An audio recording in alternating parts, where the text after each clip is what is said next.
Hi everyone, my name's Jeff, welcome to my shop, and welcome to Tips Blitz 2019, a massive collaboration project put on YouTube by a bunch of metalworkers, machinists, and engineers.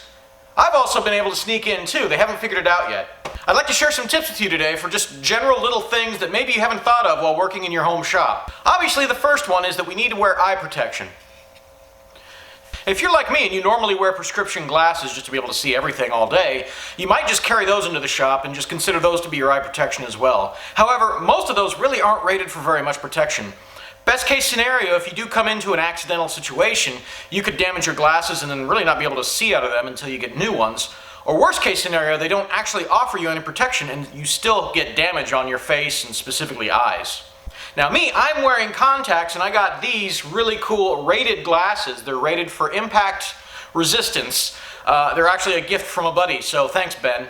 Okay, with all that sexy safety out of the way, let's focus on some other fun little tips around the shop. I wanted to talk about some storage and containment options that maybe you have or maybe you haven't considered for your own shop. If you're fortunate enough to have a tool chest with drawers in it like I do, this one's not even a terrifically expensive one, it's from that place across the pond. These drawers are fantastic for organizing stuff and keeping things at hand. However, it's very easy for things to get disorganized. And then you get these jumbled mess drawers that, well, at best you can't find what you're looking for. At worst, you're losing the cutting edges on your tools here, like in my horribly organized lathe tooling drawer. Something I've come up to help mitigate that are these little bins. Now yeah, you can buy these. I believe you can get them on Amazon. They run a couple of dollars a piece, I think, and you can get big packages of them that are designed to fill out exact size drawers. I 3D printed these. It was really easy to model up, and I was able to print out about 40 of these on one spool of PLA filament. These are about 1 inch deep, about 4 inches long and 2 inches wide. I also printed some up that are longer at 6 inches long. So my drill bit bin is a little bit more organized now, and things don't slide into each other and bang around nearly as much. I also know where things should go.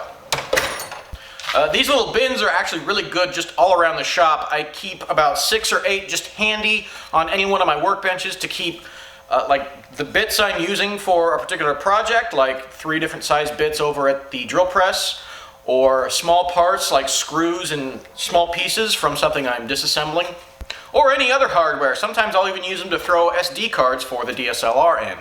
I do have a file up on Thingiverse. There's probably dozens and dozens and dozens of them out there. If you want to check mine out, the link's in the description. Something a number of you may already have are these little sorter bins. These are kind of inexpensive, and honestly, they're not always really well made. You can get very nice ones for good coin. Ones like this can be had at big box stores for just a few dollars. I believe this one was about $13 and has 40 bins. For what I use it for in this setting, it's really nice. I keep small electronics components and small precision hardware in here like ball bearings and dowel pins. However, if this form factor wouldn't really be ideal for you, which who could blame you? These things are kind of wobbly, and if I was to actually do any hard work on this particular bench, this stuff would be falling out all over the place.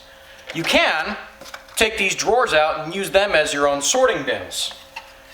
So getting 40 for a little over $10, not a bad deal, and these are ready to go. The last little container tip I want to share with you before I go is to, well, be crafty. Look for stuff that you can use. I found things like these little cereal containers for baby food. These drink containers, they hold the powdered drink mix that gives you all kinds of cancer. Glass jars, these metal tins that are very popular around Christmas time and other holidays. And even egg cartons. These are great for holding small parts and keeping them from banging around together. I found these 2 plastic containers are really good for degreasing parts. These are good for that as well. I use these for holding different chemicals that maybe I mix up for a task, like this instance of this old salsa jar holding some cold bluing solution. This has been in here for, gosh, a couple of years now, and it stays fresh, ready to go. I can dip a small part in here or use it to apply on a cotton swab or something for a bigger part. These little medicine bottles, this is like a kid's Tylenol bottle, and I've got some dish soap in here. Another thing I really like about these longer, tall containers is that they'll hold things like this. Now, once we've opened this thing of epoxy, it's going to always have that little bit of gunk around the tips. And if you don't want that getting on your shelves or just attracting dust and dirt and crap, you just keep it in there. Well, thank you for watching my video. I sincerely hope that you found some value in it. Be sure to check out all the other Tips Blitz 2019 videos coming out from all the other creators here on YouTube. And definitely go check out Emma's Spare Room Machine Shop. She's the one that organized this entire thing, and you should definitely go give her a follow, like, and subscribe if you haven't already. Thanks for watching, and I'll see you in 6 or 8 months.